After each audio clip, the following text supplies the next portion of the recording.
چاچا جان، جو معاہدہ قریش نے ہمارے خلاف لکھ کر کعبے میں لٹکایا تھا، اس کو دیمک نے چاٹ لیا ہے کہ ہم تو کھائے پیے، کپڑے پہنے، تجارت کریں اور بنی ہاشم برباد ہوں، ان کے بچے بھوک اور پیاس سے تڑپیں۔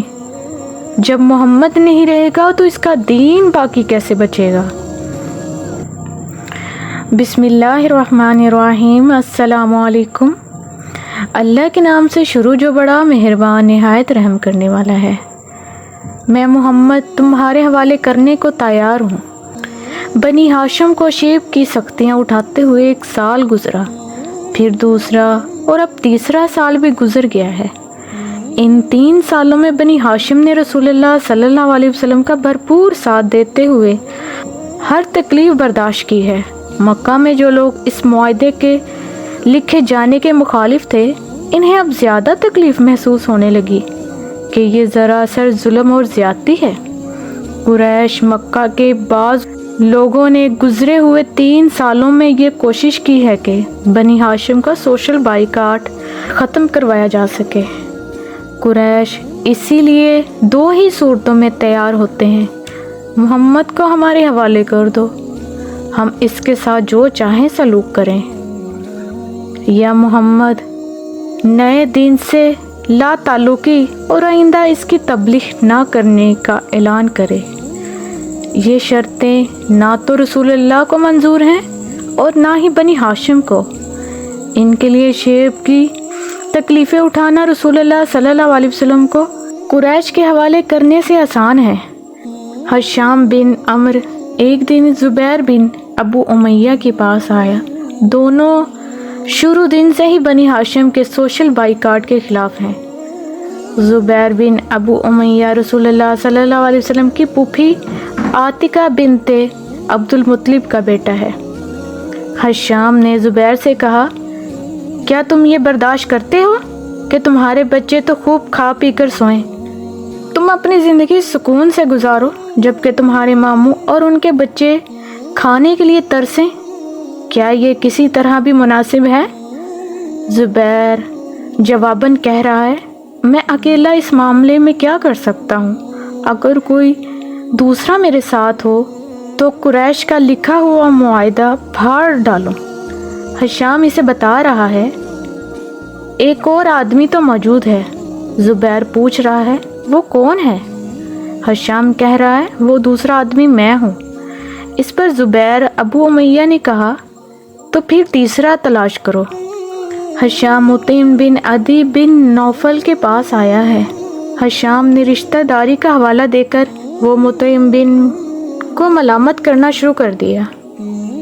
مطعم بن عدی نے کہا، اس صورتحال میں تمام قریشی قبیلوں کے سامنے میں اکیلا کیا کر سکتا ہوں؟ ہشام مطعم کو بتا رہا ہے، معاہدے کو ختم کرنے کی حمایت میں ایک اور آدمی بھی موجود ہے جو اس صورتحال سے پریشان ہے۔ مطعم نے پوچھا، وہ دوسرا کون ہے؟ ہشام نے بتایا، وہ دوسرا شخص میں ہوں۔ مطعم بن عدی نے کہا، پھر تیسرا بھی تلاش کرو۔ ہشام نے مطعم کو بتایا، وہ تیسرا شخص بھی تلاش کر چکا ہے۔ مطعم نے پوچھا، وہ کون ہے؟ ہشام نے کہا، وہ تیسرا زبیر بن ابو امیہ۔ مطعم ہشام سے کہہ رہا ہے، اب چوتھا آدمی تلاش کرو۔